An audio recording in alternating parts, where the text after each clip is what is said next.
Connaissance. Recherche. Sciences. Dessin, mathématiques. Théorie. Physique. Philosophie. Conférences. Archéologie. Nature.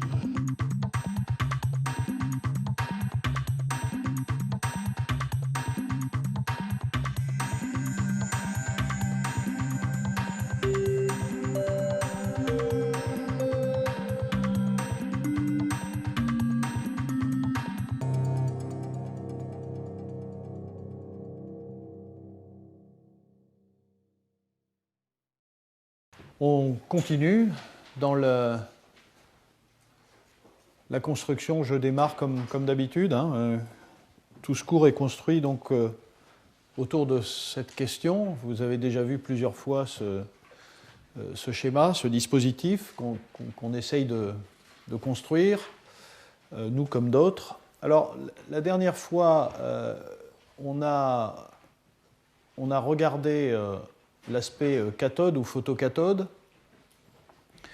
On a auparavant réfléchi autour de l'approche bio-inspirée, et notamment vous avez assisté à un séminaire qui nous a parlé des catalyseurs à base de dinucléaire de fer qui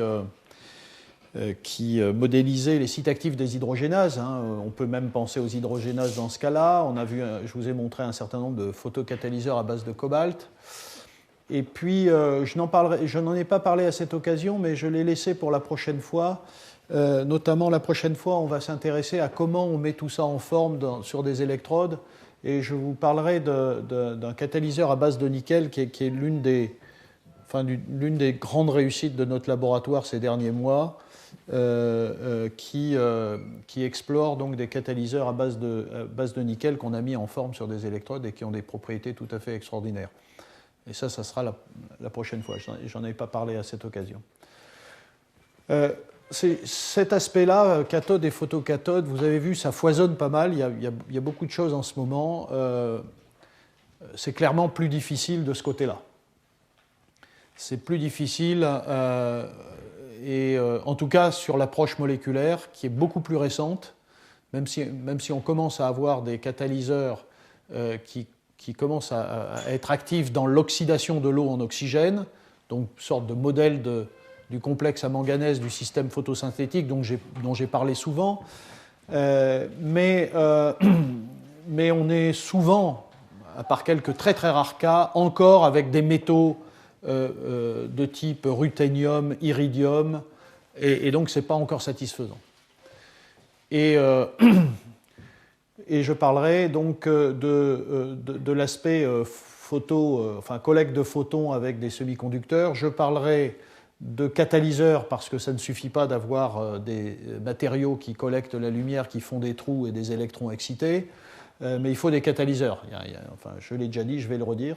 Et puis on va regarder ce qui se passe au niveau complexe moléculaire.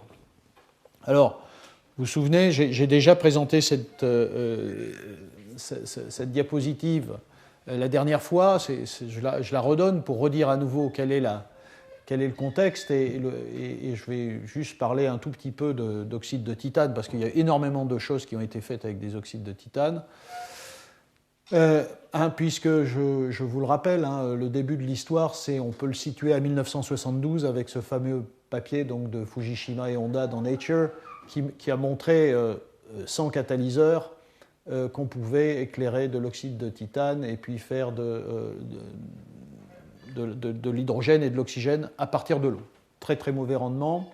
Et puis avec ce problème, vous avez bien compris ce diagramme, avec ce problème que l'oxyde de titane a l'inconvénient que la bande ici qui sépare, l'écart énergétique qui sépare la bande de conduction de la bande de valence est trop important. En d'autres termes, ce matériau n'absorbe que dans l'ultraviolet.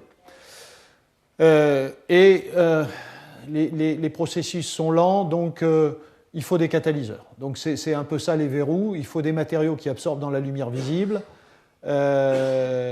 Évidemment, il faut qu'ils absorbent dans la lumière visible, donc plutôt autour de 2 et quelques électronvolts.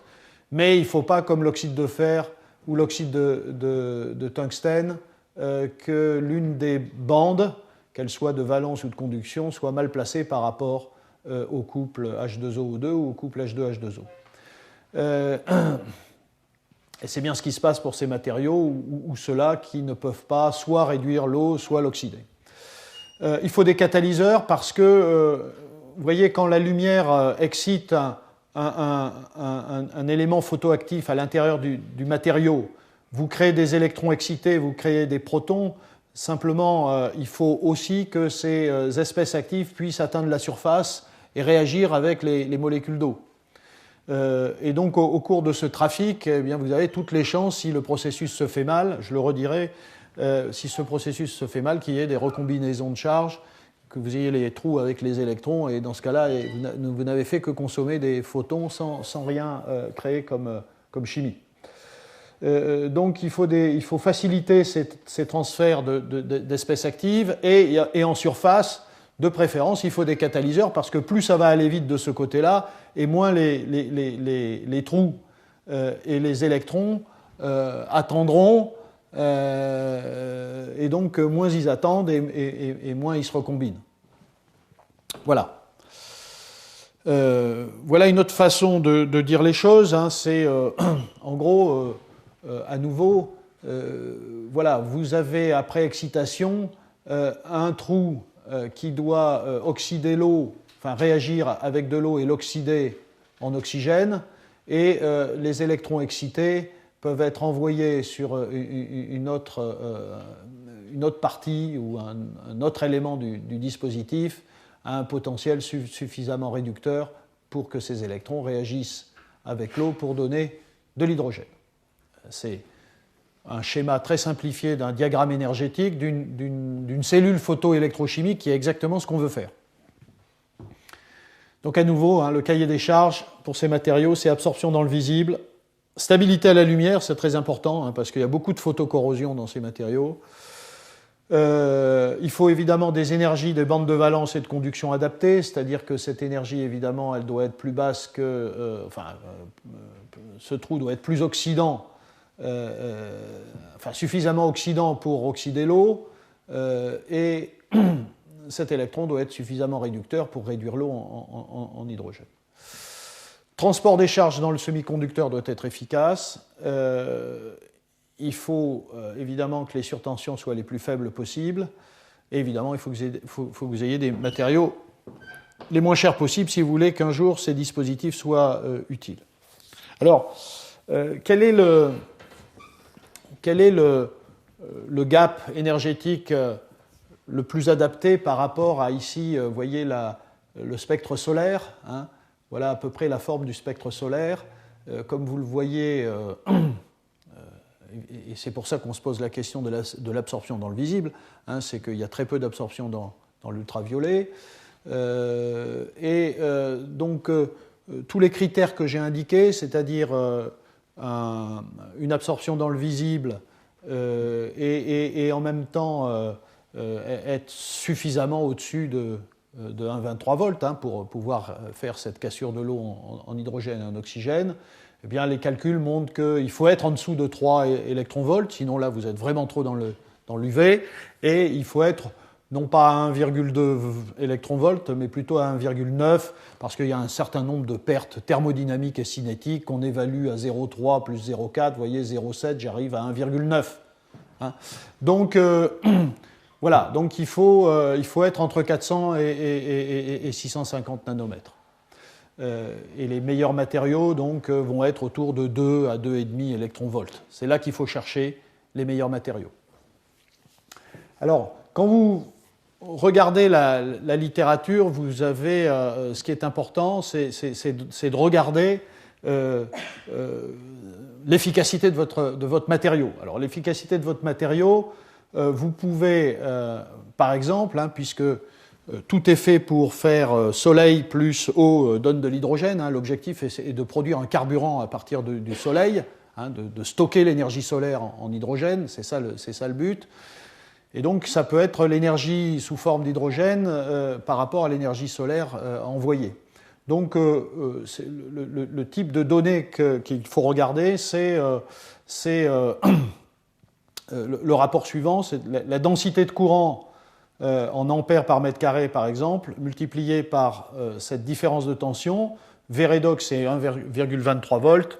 Et VB, c'est le potentiel supplémentaire que vous êtes obligé, dans certains cas, d'appliquer pour rendre le système efficace, parce qu'il y a des surtensions, qu'on appelle parfois le bias, et divisé par l'intensité de la lumière incidente. La densité de courant, c'est effectivement, si vous avez des rendements faradiques de l'ordre de 100%, c'est-à-dire chaque électron arrivé sur un proton, effectivement, et de l'hydrogène, ce rapport-là vous donne, d'une certaine façon, l'efficacité de votre système. Et un certain nombre de travaux essayent d'établir quel est le rendement maximal de ce genre de système. Et, par exemple, pour un matériau qui a un gap de 2 électronvolts, dans les meilleurs des cas, vous pouvez atteindre 15-20%, mais guère plus. Donc il ne faut pas s'attendre avec ces systèmes à avoir tellement plus qu'une vingtaine de pourcents. Bon, c'est souvent un argument pour dire c'est pas une stratégie qui est très très intéressante parce que les rendements ne sont pas si bons. Bon, en même temps, vous avez une masse tellement importante d'énergie solaire qui vous arrive dessus que si vous en perdez 80%, c'est peut-être pas dramatique. En même temps, vous savez aussi que le photovoltaïque n'atteint pas non plus des rendements qui sont de 80%. On est plutôt autour de 20-10%. Donc je crois que ça continue à valoir le coup de regarder ça. Mais voilà la base. Alors, juste quelques mots. L'oxyde de titane, pourquoi il y a eu autant de travaux dans le passé sur l'oxyde de titane? Eh bien, vous avez ça, en gros, c'est parce qu'il est très abondant, c'est le troisième élément le plus abondant. Il est très utilisé depuis longtemps en photocatalyse, notamment dans des procédés de synthèse, de synthèse organique, dans des procédés de désinfection. Donc on en produit un certain nombre. La toxicité de l'oxyde de titane s'est avérée assez faible. Et puis il y a peu de photocorrosion, c'est-à-dire que les trous réagissent assez peu avec les oxygènes de la matrice solide, et donc c'est un matériau intéressant de ce point de vue-là. Alors, les inconvénients, mais ça c'est les inconvénients pratiquement à tous les matériaux, c'est-à-dire que les cinétiques sont assez lentes, sont même très lentes, et il faut des catalyseurs. Et il faudra de toute façon des catalyseurs. On ne pourra pas se satisfaire de matériaux d'électrodes, photoanodes ou photocathodes qui seront juste des semi-conducteurs photosensibilisateurs. Évidemment, donc, je l'ai dit, le problème c'est l'absorption UV, et donc jusqu'à présent les rendements ont été assez faibles. Ici, c'est tout un tas de matériaux, vous voyez, de photocatalyseurs avec des co-catalyseurs, c'est-à-dire que ici, c'est des matériaux qui peuvent à la fois créer des trous et des électrons excités et créer la réaction qu'on cherche, réduction de l'eau ou oxydation de l'eau. Dans certains cas, on ajoute des catalyseurs en surface qui activent le système. Et parfois, le plus souvent, ces travaux sont faits avec des oxydants sacrificiels, du cérium, du persulfate, et de temps en temps avec de l'eau. Et jusqu'à il y a quelques semaines, parce que je vais vous parler d'un travail qui vient de sortir, il y a quelques jours, le record était ce matériau de nitrure de gallium, oxyde de zinc, avec un catalyseur à base de chrome et de rhodium, un oxyde de chrome et de rhodium, et ici, donc, qui fonctionne dans l'eau, qui est autour de 420 nanomètres, donc dans le visible, atteint des rendements qui allaient jusqu'ici, il y a écrit 2,5%, mais qui allaient jusqu'à environ, en 2008, on annonçait que ce matériau faisait 5-6%, 5,5%. Et ça, c'est le record du monde. Vous voyez qu'il y a tout un tas de matériaux qui sont encore dans l'UV, et ça, c'est absolument à proscrire. Il faut chercher des matériaux qui fonctionnent dans le visible. Donc c'est ça, le matériau record, mais vous voyez, on en est à entre 2,5 et 5% de rendement.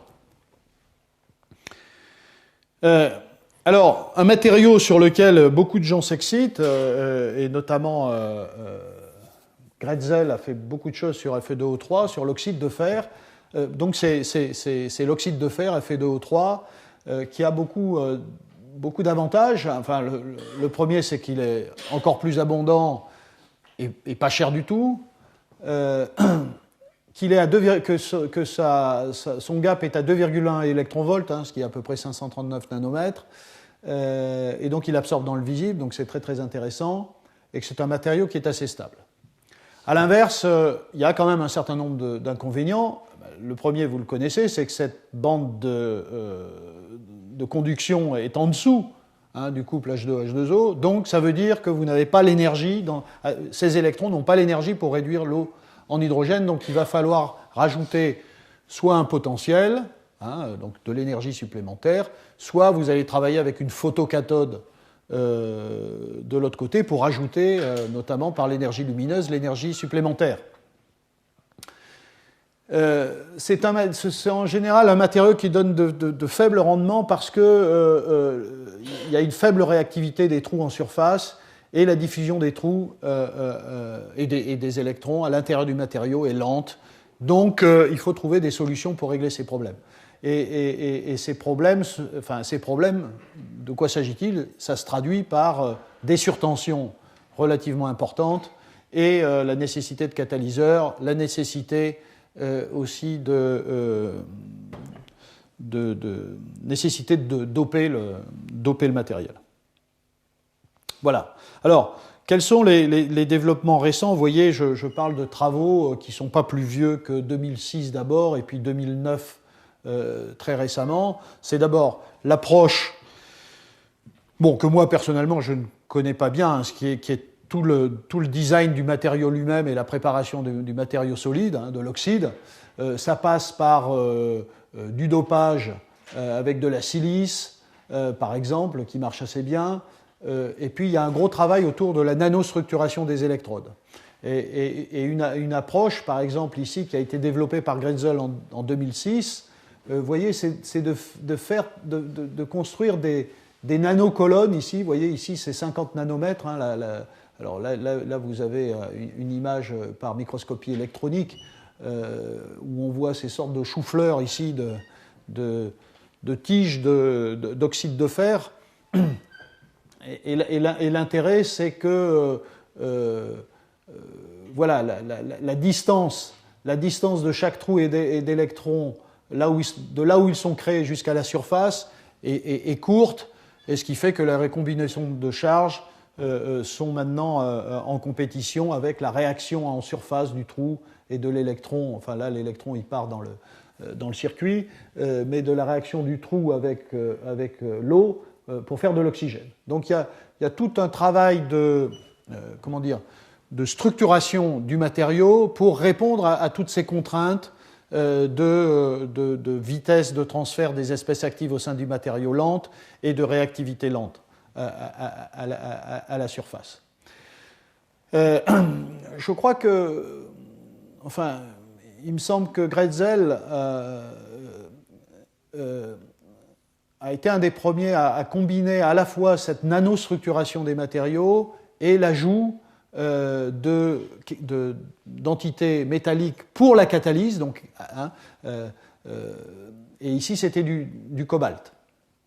Et donc, le principe du fonctionnement d'un tel système, d'une telle photoanode, c'est oxyde de fer excité, les électrons partent dans le circuit et vont aller de l'autre côté de la cellule photoélectrochimique, et puis le trou qui est ainsi créé réagit suffisamment vite avec les ions cobalt en surface qui passent de l'état cobalt 2 puis 3 et puis 4, et c'est au niveau de l'état cobalt 4+, que vous avez une espèce de type cobalt 4 oxo dans lequel deux atomes d'oxygène peuvent réagir pour donner une molécule d'oxygène, mais là les mécanismes sont vraiment pas très bien connus.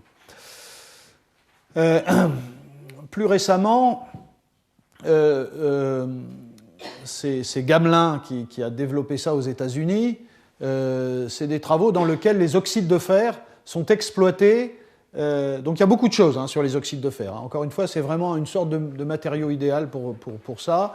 Les oxydes de fer sont utilisés avec à nouveau des complexes de cobalt, mais ce complexe de cobalt qui est appelé ici COPI, c'est en fait un système dont j'ai parlé l'année dernière. Je vais redonner quelques diapositives sur ce système. C'est un système célèbre parce que c'est Dan Nocera au MIT qui en a fait largement la publicité, qui n'est pas fantastique, mais c'est très bien vendu. Il a été un peu en avance, mais il y a des matériaux qui sont beaucoup plus efficaces. Mais néanmoins, on voit que c'est des matériaux qui sont assez simples à préparer et qui sont faciles à déposer sur des surfaces. Et là, c'est ce qu'a fait Gamelin. Il a exploité à la fois les oxydes de fer et ce catalyseur. Et vous voyez que ce qui est très, très intéressant ici, c'est si on porte la densité de courant en fonction du potentiel qu'on applique, vous voyez qu'on commence à avoir des courants, lorsqu'on rajoute le catalyseur, 300 millivolts en dessous. Donc c'est une diminution de la surtension qui est absolument considérable. Donc le fait de rajouter le catalyseur a un effet tout à fait considérable, optimise vraiment l'oxyde de fer. Alors ça, il faut faire attention à ce genre de figure, hein. IPCE, c'est le Incident Photocourant Enhancement. Enfin, bon, c'est le facteur, c'est le rendement que je vous ai indiqué tout à l'heure, hein. Alors, vous voyez que il faut faire attention à ce rendement. Souvent, on vous donne un rendement à une longueur d'onde très précise. En général, on vous donne le rendement à la longueur d'onde où vous avez le rendement maximal. En réalité, si vous faites la moyenne, c'est là que vous arrivez à des 5-6% au mieux. Mais sur certaines longueurs d'onde, vous pouvez atteindre des rendements de 15-20%. C'est ce qui se passe avec ce matériau. Et vous voyez là aussi que le fait d'avoir rajouté le catalyseur, si vous comparez cette courbe avec l'oxyde de fer tout seul et avec le catalyseur, vous avez très significativement une augmentation du rendement. Donc, véritablement, la nanostructuration plus l'ajout de catalyseurs constituent des approches très très développées aujourd'hui et qui sont très utiles parce que ça développe, ça permet d'avoir des améliorations extrêmement fortes, à la fois en termes de rendement et de surtension. Oui, je disais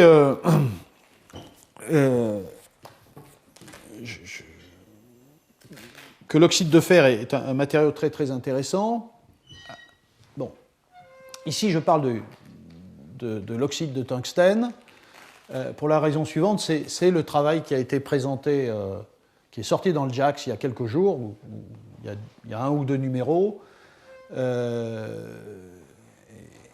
Et donc, il m'a semblé important de vous en parler. Et avec ce rendement global de 6%, uniquement avec de l'eau, on a le matériau le plus efficace aujourd'hui. Et là, c'est un système à double photoexcitation et avec un médiateur électrochimique. Alors, c'est très loin d'être l'idéal, hein, mais c'est pour vous donner ce qui aujourd'hui donne le meilleur rendement pratique uniquement avec de l'eau. Pourquoi il n'est pas idéal celui-là? Parce que d'abord, comme vous le voyez, le semi-conducteur utilisé c'est WO3, donc là on n'est pas du tout dans les matériaux les plus abondants, les moins chers, même s'il est utilisé depuis pas mal de temps comme photosensibilisateur. Et puis comme vous le voyez, c'est du platine, hein, qu'on a à la fois sur la partie photoanode que sur la partie photocathode. On a du platine, et ça, évidemment, c'est beaucoup moins intéressant que, par exemple, le cobalt dont je parlais. Bon, simplement pour vous montrer comment ce système fonctionne, vous avez une première excitation au niveau de la photoanode. Le trou est capable d'oxyder l'eau en oxygène.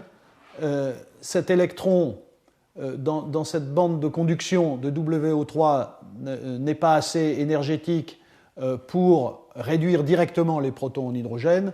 Donc, ils réagissent avec des trous créés dans le deuxième élément. Alors, là, il y a pas mal de choses qui se développent avec des oxynitrures de tantale, par exemple. Simplement, cet électron qui est là ne va pas directement dans le trou. Il y a un médiateur électrochimique et c'est le couple I-IO3-. Donc, qu'est-ce qui se passe? I- réagit avec le trou ici du deuxième photon. crée IO3-, IO3- prend les électrons. Alors, oui, les électrons ici réagissent avec les protons pour donner de l'hydrogène, et ici, l'oxydant OX, c'est IO3- qui réagit avec les électrons de la bande de conduction de WO3 pour donner I-, et donc ça cycle ici, et donc vous avez besoin de quantité catalytique simplement de NaI, et enfin ces trous réagissent avec l'eau. Voilà. Et on atteint un système qui est autour de 6%. Alors, voilà aujourd'hui ce qui se fait de mieux. Bon, c'est pas la peine de regarder ces tableaux, ça n'a pas tellement d'importance. Simplement, vous voyez, l'objectif, c'est d'avoir des matériaux qui sont pas chers. Donc ça, c'est très loin d'être l'idéal, parce qu'on a du platine, on a du WO3, et en même temps, on a besoin de matériaux qui ont de bons rendements. Donc il faut trouver le bon compromis. Alors je vais parler de l'aspect catalyseur, parce que d'une certaine façon, en tout cas dans ce domaine-là, c'est là où on en est pour l'aspect photosensibilisation. Collecte des photons, c'est TiO2 mais avec les UV, c'est Fe2O3 avec un certain nombre d'inconvénients, et c'est WO3. Donc on en est là, c'est-à-dire il faut travailler avec ça et on n'a pas de choses miracles. Le deuxième aspect, c'est les catalyseurs. Je vous ai montré un seul exemple, mais je vais y revenir. Je vous montrer, et j'exclus le platine. Néanmoins, je vais vous parler d'iridium. Mais là encore, c'est parce que il y a des travaux avec des complexes d'iridium ou des oxydes d'iridium. Alors, pour quelles raisons? Je crois qu'on en avait discuté, je ne sais pas s'il est là, Verdaguet, mais bon, on en avait discuté à la fin de la réunion la dernière fois avec Verdaguet, et vous me demandez un peu la pression qu'il y avait sur ces thèmes-là. Là encore, les gens, par exemple, mettent du platine, comme je vous l'ai montré dans le système, ou utilisent de l'iridium parce qu'il faut aujourd'hui démontrer la validité de l'approche. Je veux dire, on est obligé, à la fois pour pour valider que le projet cellule photoélectrochimique est viable, pour avoir des financements pour mener cette recherche, on est obligé de prendre des matériaux qui ne seront certainement pas les matériaux du futur, qui ne pourront pas l'être, parce qu'ils ne sont pas assez disponibles à la surface de la Terre, mais pour démontrer que l'approche est viable. Donc, ce n'est pas obscène de le faire, mais néanmoins, il faut voir que certains matériaux n'ont pas d'avenir dans ce que je vous raconte. Alors, évidemment, ces catalyseurs, ça c'est très important, ils doivent opérer au plus près possible du potentiel de la réaction d'oxydation de l'eau, parce que si ce n'est pas le cas, ça veut dire que vous allez introduire des surtensions, et donc c'est de l'énergie supplémentaire que vous allez devoir apporter. Si vous arrivez à l'apporter avec le soleil, encore une fois, comme il y en a une quantité infinie, ce n'est pas un problème, mais si vous devez l'apporter avec un courant, eh bien, à ce moment-là, c'est de l'énergie qu'il va falloir aller chercher ailleurs, et ce n'est pas bon.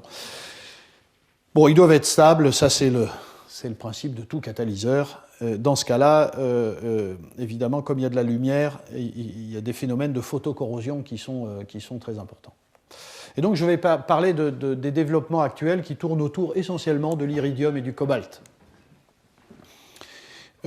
Pour ce qui concerne les matériaux. Après, je finirai sur les catalyseurs moléculaires, et là, on sera aussi avec quelques métaux nobles, mais autre chose aussi. Voilà. Alors, ici, là encore, des travaux très récents qui montrent qu'en effet, des nanoparticules d'iridium,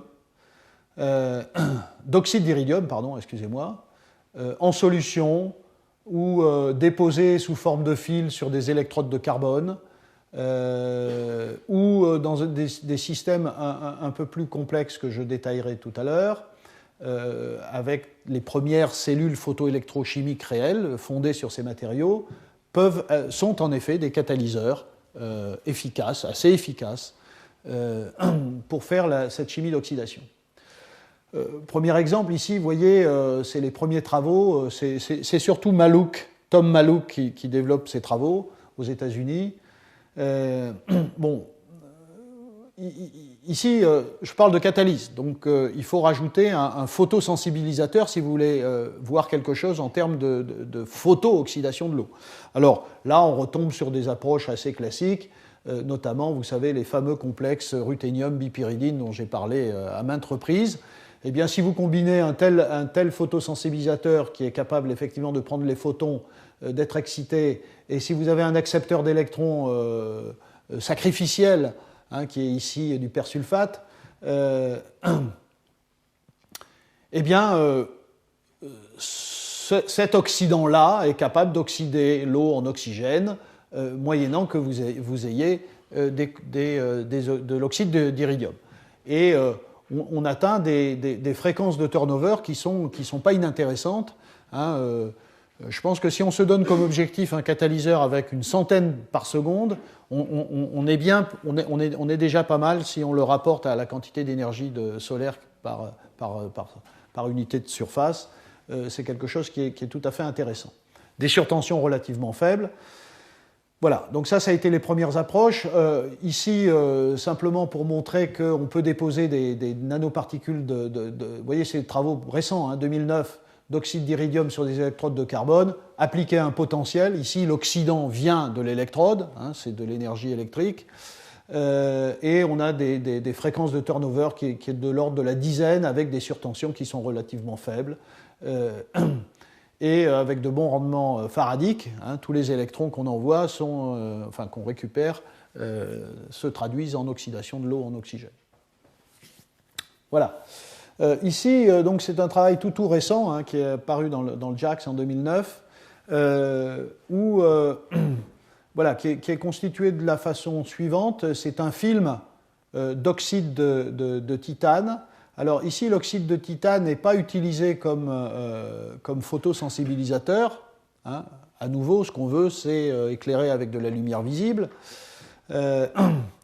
Donc si on envoie du 410-420 nanomètres, il ne se passera rien au niveau de l'oxyde de titane. Par contre, cet oxyde de titane a l'avantage de récupérer assez facilement les électrons du ruthénium, des électrons excités du ruthénium diimine, et de faciliter la séparation de charges qui est absolument nécessaire. Vous savez, à nouveau, quand on éclaire un complexe comme ça, il y a un électron excité, ça se traduit d'ailleurs par une délocalisation électronique en surface, c'est-à-dire sur les ligands, et il faut rapidement éjecter ces électrons ailleurs si on veut que ça ne se recombine pas et qu'on retombe à l'état fondamental et qu'on ait perdu un photon pour rien.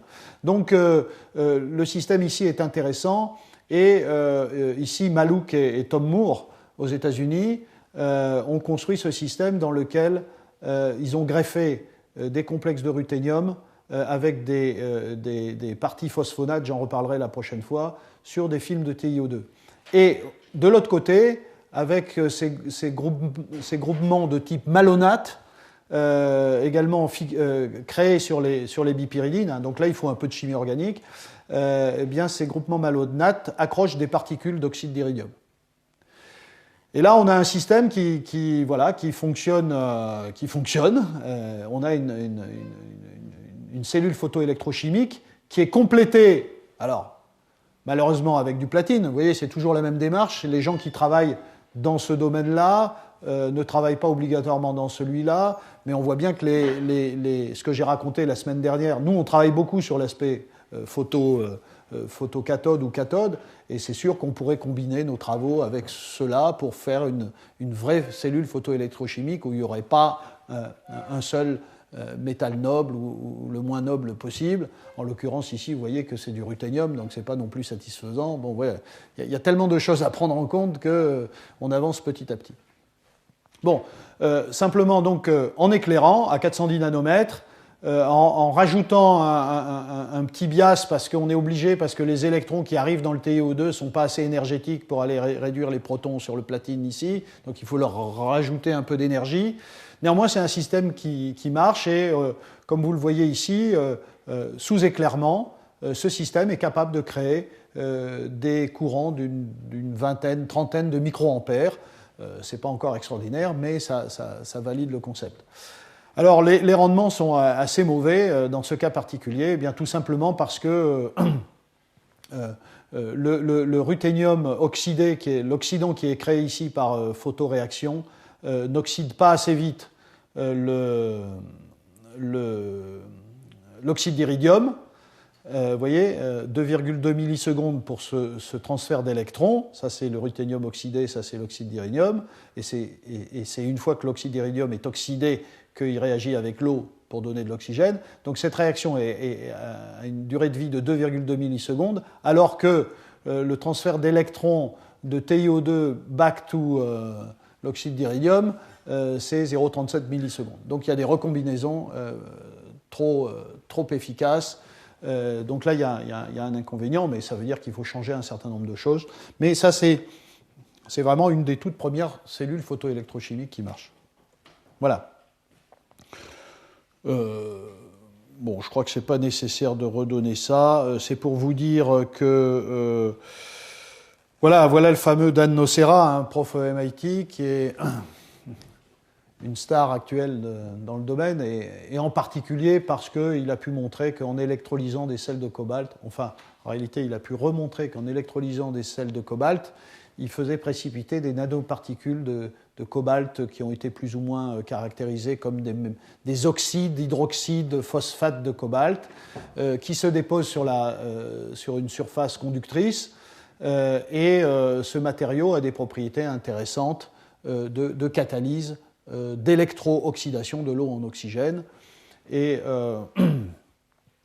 bon, voilà, c'est le fameux COPI que j'ai montré dans le dispositif de tout à l'heure. Donc, simplement pour vous dire que là, on peut faire des choses relativement simples. Hein. Vous mettez du courant sur un sel de cobalt, hein, en présence de phosphate, et vous avez un machin qui précipite sur une électrode, et ça fait un catalyseur qui marche relativement bien. Pas très très bien, mais relativement bien. Le cobalt est un métal qui est très très développé en ce moment comme catalyseur, et je veux ici mentionner un certain nombre de travaux de Heinz Frey, qui est un type assez remarquable, qui est à Berkeley, au Lawrence Berkeley National Lab, et qui a fait un certain nombre de travaux très récents, vous voyez, JAX 2009, Angevin 2009. Il utilise un certain nombre de choses qui sont les suivantes. D'abord, il exploite des photosensibilisateurs un petit peu particuliers. Là aussi, c'est avec une vision de sortir de la solution et d'avoir des matériaux solides, hein, des matériaux d'électrode. Donc là, il utilise de la silice nanoporeuse, et dans ses pores, il a des oxydes mixtes de titane et de chrome, qui sont des bons photosensibilisateurs, notamment dans le proche UV et dans le visible, parce que vous avez, lorsque vous éclairez ici, une bande de transfert de charge au cours duquel ce transfert, vous avez un transfert d'électrons du chrome vers le titane. Et vous voyez, vous avez ce type de structure. Alors ce qu'il a fait, c'est qu'il a combiné ce matériau titane-chrome avec des oxydes d'iridium, et donc il a pu montrer ici, avec des rendements quantiques qui sont tout à fait intéressants, 13%, la formation d'oxygène lorsque vous éclairez avec de la lumière visible et que vous avez un oxydant sacrificiel qui est du persulfate. Donc là encore, il ne l'a pas fait avec de l'eau, c'est pas l'eau. Enfin, l'oxydant, c'est pas l'eau. L'eau n'est pas l'oxydant. L'eau n'est pas réduite en hydrogène dans ces systèmes. Il y a un oxydant qui est le persulfate, mais vous avez un système, voilà, sur ces silices, dans lequel vous avez à la fois le catalyseur et un photosensibilisateur qui est assez intéressant. Donc vous avez un matériau qui est purement inorganique, là, hein, et d'une certaine façon, c'est intéressant parce que ce sont des matériaux qui sont plus stables. Alors, c'est de l'iridium, et Frey, évidemment, comme tout le monde, s'est dit, je ne suis pas content avec l'iridium, il faut que je passe à des matériaux à base à base de métaux plutôt de la première ligne de transition, et il a développé ces systèmes d'oxyde de cobalt, hein, CO3O4. Et là, très récemment, il a pu montrer que là aussi, en préparant des nanoparticules de tels oxydes, hein, vous avez ces sortes de nanobâtonnets, donc vous avez un paquet, je crois qu'il y a, c'est des groupes de 14-15 nanotubes, pas des tubes, hein, mais des nano-colonnes hein, agrégées d'oxyde de cobalt. Vous voyez, avec des paquets qui font une distance de 35-65 nanomètres.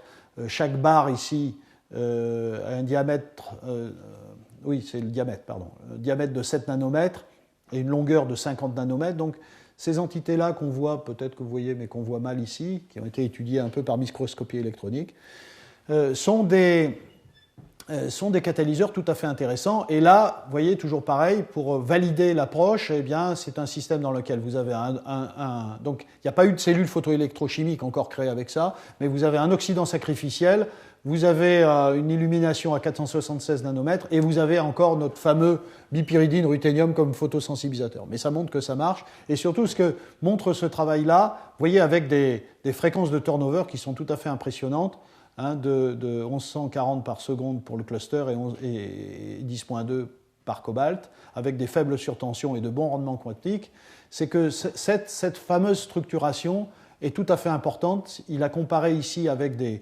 particules du même oxyde, mais plutôt de l'ordre du micron, et vous voyez la différence.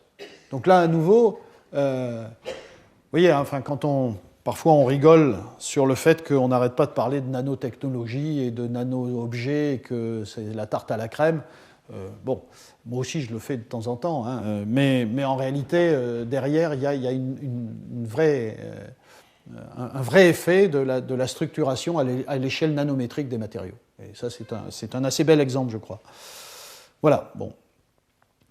Pour terminer, avant de passer pour terminer sur les catalyseurs moléculaires, il y a aussi ce travail très intéressant parce que, vous voyez, on est avec manganèse, calcium. Donc là aussi, des métaux intéressants du point de vue de l'abondance et du coût.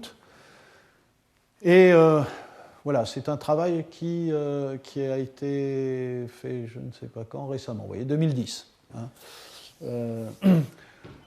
Donc ces gens-là ont été capables de produire toute une série d'oxydes mixtes de calcium et de manganèse, plus ou moins hydratés, comme vous pouvez le voir ici, hein, XH2O, 4H2O, H2O, pas d'H2O, voilà, en chauffant plus ou moins ce mélange de sel de calcium et de sel de manganèse. Et donc, ici, ce qui a été fait, c'est d'une part de qualifier, et c'était la première fois que c'était fait, de qualifier ces oxydes comme catalyseurs d'oxydation. Alors, donc, ici, il regarde une réaction particulière qui est l'oxydation de l'eau par du cérium 4. Ça, c'est un truc très classique. Hein, prenez du cérium 4 quand vous voulez faire une réaction d'oxydation de l'eau. Ça a le potentiel qu'il faut. Les blancs sont à peu près blancs, et dès que vous mettez un bon catalyseur, vous voyez de l'oxygène sortir. Et donc, ils ont pu montrer qu'un de ces oxydes, ici, le CaMN2O4 H2O une fois, était très très efficace par rapport à tous les autres, mais vous avez tous les degrés d'activité possibles. Et donc, ils sont passés ensuite à un deuxième type, parce qu'ils voulaient faire de la photooxydation, et là, il leur faut un photosensibilisateur. Devinez ce qu'ils ont pris, ruthénium BP 3 fois. Donc là, il y a une vraie question. Hein. Il faut qu'on trouve d'autres photosensibilisateurs. Une fois qu'on aura trouvé le bon catalyseur et le bon semi-conducteur, la bonne surface pour l'électrode, il faudra quand même trouver d'autres photosensibilisateurs que ruthénium BP3. Mais ça, c'est encore une fois pour faire marcher le système. Et ils ont pris un oxydant sacrificiel qui est du cobalt 3 NH3 5+. Cl+. Voilà. Donc le système marche. Ce cobalt 3, c'est comme le persulfate des autres systèmes. Hein, voilà. Donc là aussi, encore une fois, faites bien la différence entre une cellule photoélectrochimique où l'oxydant est l'eau sur une autre électrode, et que les électrons sont récupérés pour faire de l'hydrogène, et des systèmes dans lesquels il n'y a pas la cathode ou la photocathode, et les électrons sont récupérés par un oxydant persulfate ou ici un cobalt 3 à très haut potentiel. Voilà. Et donc là, ils ont pu montrer, en effet, qu'en éclairant à température, dans le visible, voilà, on pouvait, ici vous lisez la quantité d'oxygène produite en fonction du temps. C'est des millimoles d'oxygène par millimole de manganèse, donc c'est des sortes de cycles catalytiques, de turnover. Vous voyez, en 300 secondes, 500 turnover. C'est des fréquences de turnover qui sont pas inintéressantes. Alors, évidemment, c'est amusant aussi parce que dans cet article-là, les auteurs s'amusent à dire qu'ils ont inventé ce qu'il y a quelques milliards d'années la nature a fait. Ils ont inventé le photosystème qui est à base de manganèse et de calcium, comme vous le savez, et que peut-être ces matériaux-là, évidemment, sont des précurseurs du système manganèse-calcium qui est présent dans le photosystème 1 et qui catalyse en effet l'oxydation de l'eau en oxygène. C'est assez intéressant. Enfin, c'est intéressant, c'est-à-dire que, vous voyez, ce qui est intéressant, c'est qu'on dit que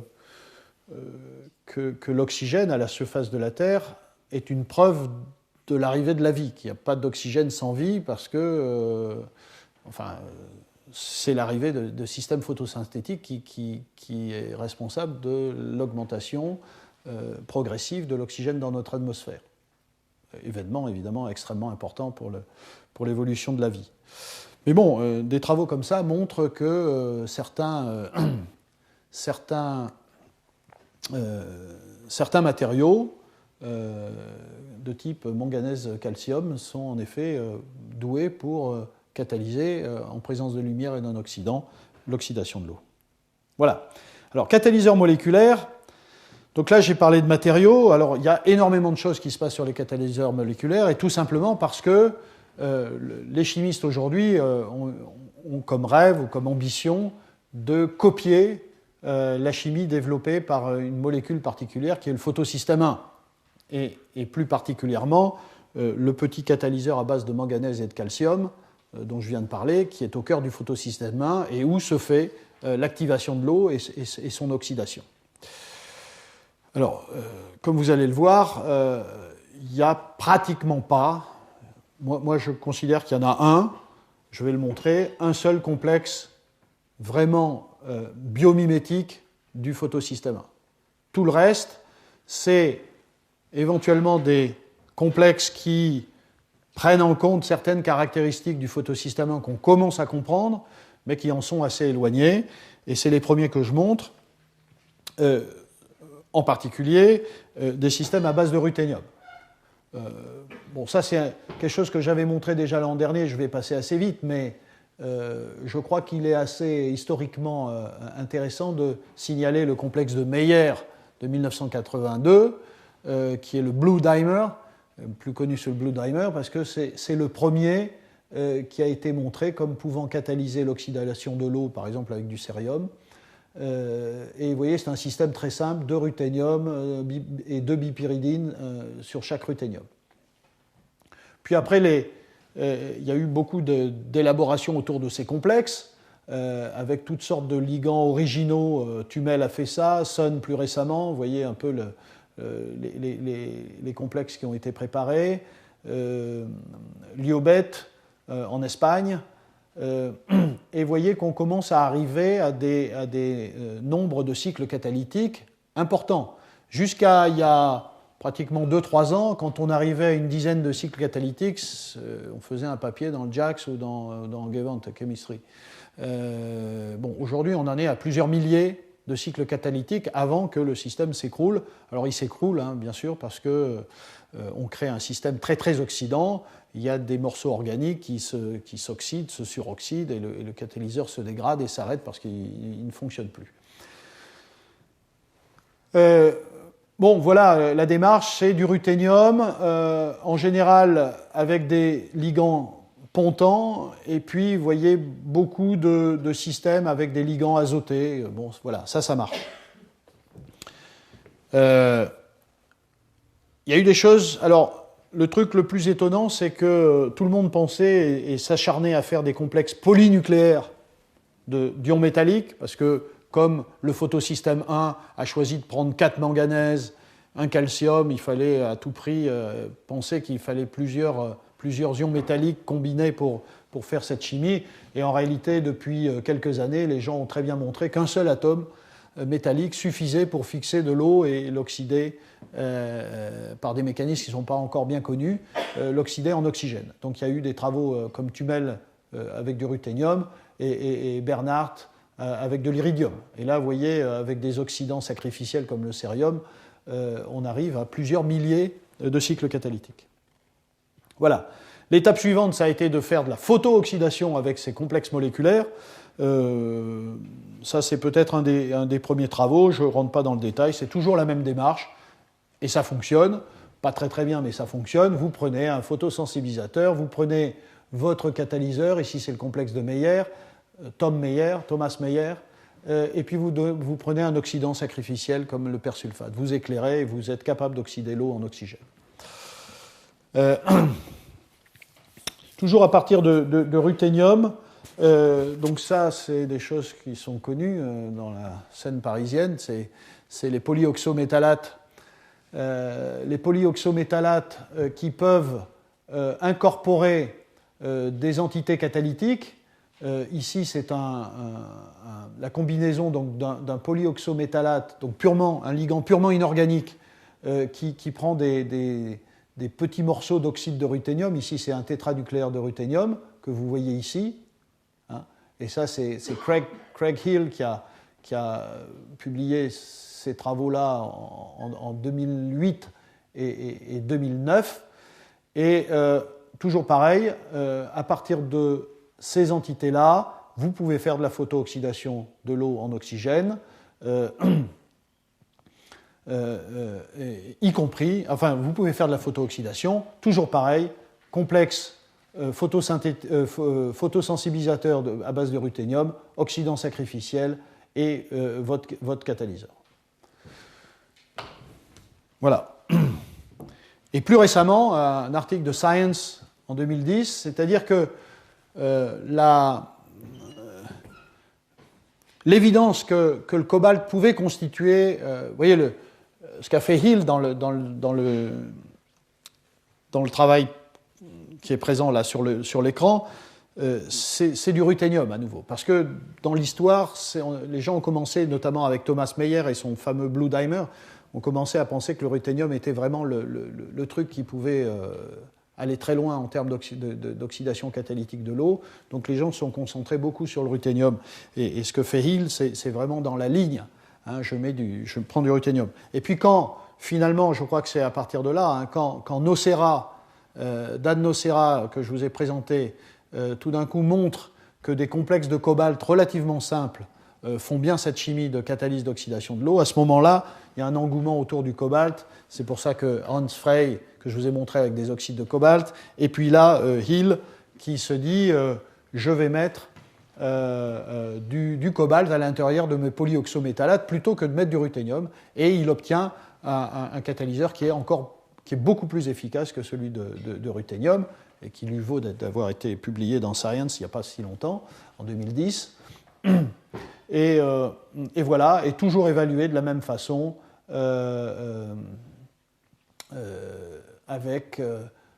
alors, excusez-moi, ici, il n'a pas fait de la photo, il n'a pas encore fait de la photo-oxydation de l'eau, il a pris un oxydant sacrificiel, il n'a pas pris du cérium 4, il a pris du ruthénium, mais 3+.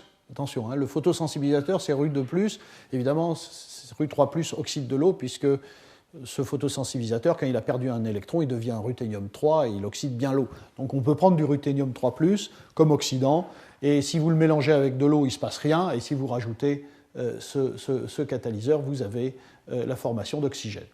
Et là aussi, il a pu montrer qu'il y avait des activités qui sont tout à fait impressionnantes. Voilà, bon, je peux continuer encore avec des tas de choses qui se ressemblent. Un autre complexe, c'est le catalyseur de Soon. Vous voyez des résultats aussi 2010. Donc c'est ce catalyseur relativement simple de ruthénium avec des ligands relativement simples. Et là, de la même façon, vous avez de la photooxydation de l'eau avec des fréquences de turnover tout à fait impressionnantes, 550 par heure. Et là aussi, ça s'arrête à un moment donné parce que vous avez des décomposition du catalyseur et du photosensibilisateur. Voilà. Je termine sur ces trois transparents pour vous parler peut-être de ce qui est le plus bio-inspiré et sur lequel Charles Dismukes à Princeton travaille depuis des années. Et c'est son fameux complexe de manganèse. C'est, à mon avis, le seul travail sérieux dans la littérature. Il y a eu beaucoup de choses avec du manganèse, mais c'est le travail le plus sérieux.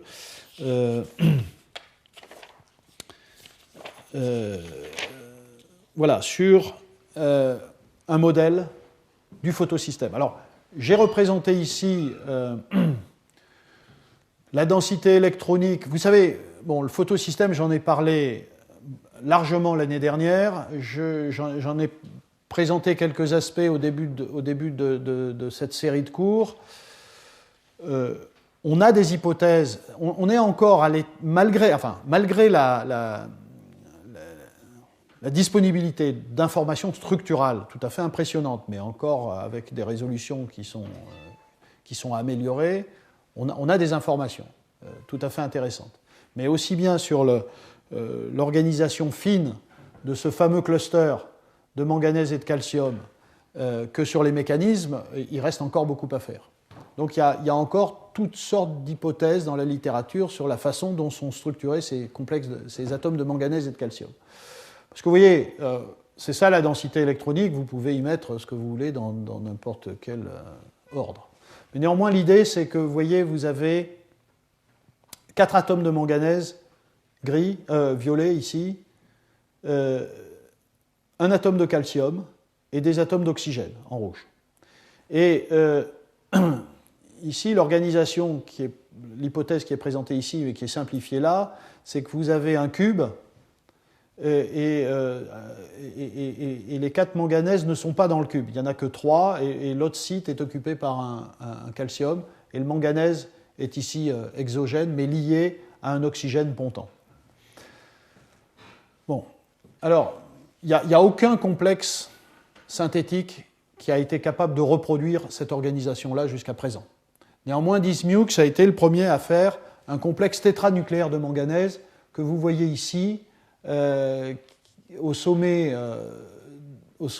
d'un cube dans lequel vous avez des oxygènes pontants aux autres sommets du cube et vous avez des ligands phosphinates qui lient deux manganèses. Hein, vous voyez, donc c'est comme ça que c'est organisé. Je ne détaille pas la façon dont ça a été synthétisé, mais voilà à peu près la structure, ce cube et les ligands phosphinates qui lient les deux manganèses.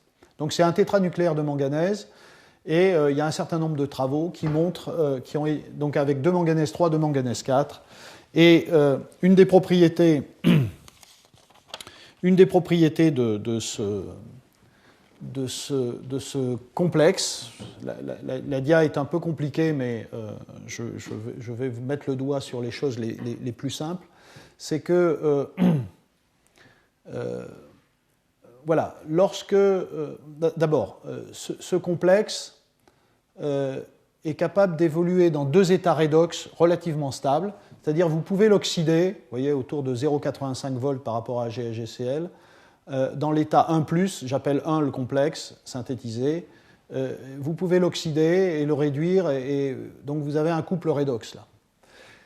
Et par ailleurs, quand vous éclairez ce complexe avec de la lumière, aussi bien à l'état 1 qu'à l'état 1+, vous perdez un ligand, et deux atomes d'oxygène se combinent pour former de l'oxygène moléculaire. Et donc sur cette base-là, Dismukes a imaginé qu'on pouvait, donc combiner une oxydation électrochimique et de la lumière pour créer un cycle catalytique dans lequel vous avez créé une entité dans laquelle vous avez un trou ici, une molécule d'eau peut se fixer, vous faites de l'oxydation et vous avez un cycle catalytique. Bon, vous oubliez ici ça, c'est un certain nombre de réactivités du complexe avec différents réactifs. Et donc ce qu'il a fait, c'est la chose suivante, c'est-à-dire qu'il a inséré son complexe que vous voyez ici dans une membrane de Nafion. Une Nafion, donc vous voyez, c'est ces membranes qui contiennent des groupements sulfonates qui sont capables d'échanger des protons. Et déposer ça sur une électrode. Et lorsque il applique un potentiel oxydant, donc là ici il n'y a pas d'oxydant sacrificiel, il n'y a pas de persulfate, il n'y a pas d'oxydant sacrificiel, donc l'énergie oxydante est apportée par l'électrode, et à ce moment-là, ce matériau-là est capable, mais il faut de la lumière aussi. La lumière ici, elle est nécessaire parce que, vous voyez, il faut que vous cassiez cette molécule et produisez de l'oxygène. Et donc, en faisant ça, vous avez un rendement de 100%, vous avez des cycles catalytiques qui peuvent atteindre 1000, et vous avez des fréquences de turnover qui sont tout à fait intéressantes. Et ce que vous voyez ici, c'est simplement des photocourants. Chaque fois que vous appliquez la lumière, vous avez un courant, et quand vous éteignez la lumière, ça revient à zéro. Voilà. Et donc, pour terminer, c'est la dernière diapositive.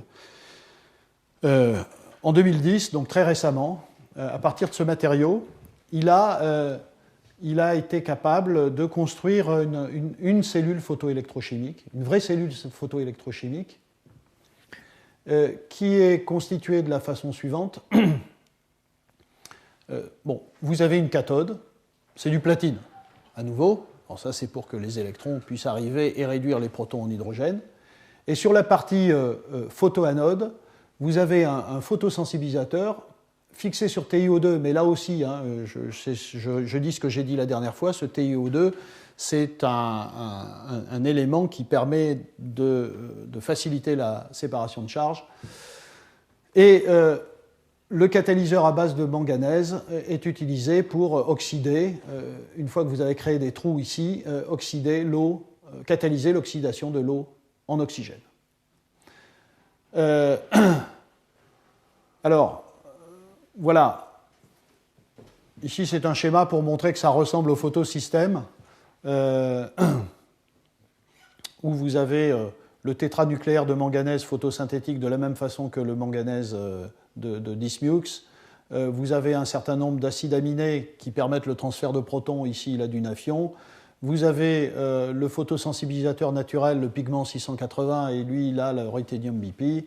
Et puis, il a des deux côtés, il y a des circuits de transfert d'électrons pour faciliter donc, ces transferts. Et donc, en faisant cela, eh bien, vous avez, je crois, la première cellule photoélectrochimique dans laquelle la photoanode est une photoanode avec un catalyseur moléculaire à base de manganèse et pas de ruthénium ou d'iridium. Malheureusement, le photosensibilisateur ici est à base de ruthénium, donc il faut le remplacer. Donc, c'est un début, mais je crois que c'est un résultat très très intéressant avec des rendements de 100%, avec des fréquences de turnover qui ne sont pas négligeables.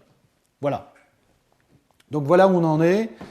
Je conclus. Vous voyez, il y a des tas de choses. La dernière fois, je vous ai montré tout ce qu'il y avait du côté réduction des protons en hydrogène. Aujourd'hui, je vous ai montré tout ce qu'il y avait du côté oxydation de l'eau. Petit à petit, et un jour va arriver quelqu'un, peut-être ça sera nous, qui va prendre le système de Dismukes et puis le système que je vous ai présenté la dernière fois avec notre photocatalyseur à base de cobalt pour l'hydrogène, et puis trouver des photosensibilisateurs qui ne soient pas de ruthénium, et puis un jour va sortir une cellule photoélectrochimique, je fais le pari que c'est quelque chose qui va arriver dans les 2 ans qui viennent, une cellule photoélectrochimique où il n'y aura pas un seul métal noble, et on éclairera et on fera de l'hydrogène. Je parie qu'on ne sera encore qu'à 1% de rendement, mais il y aura un Science ou Nature qui publiera ça. Voilà, on en est. Après, pour passer à des dispositifs pratiques, bien, il faudra que les technologues enchaînent et prennent tout ça. Mais on en est encore à la phase de démontrer qu'on peut faire ça avec des métaux non nobles.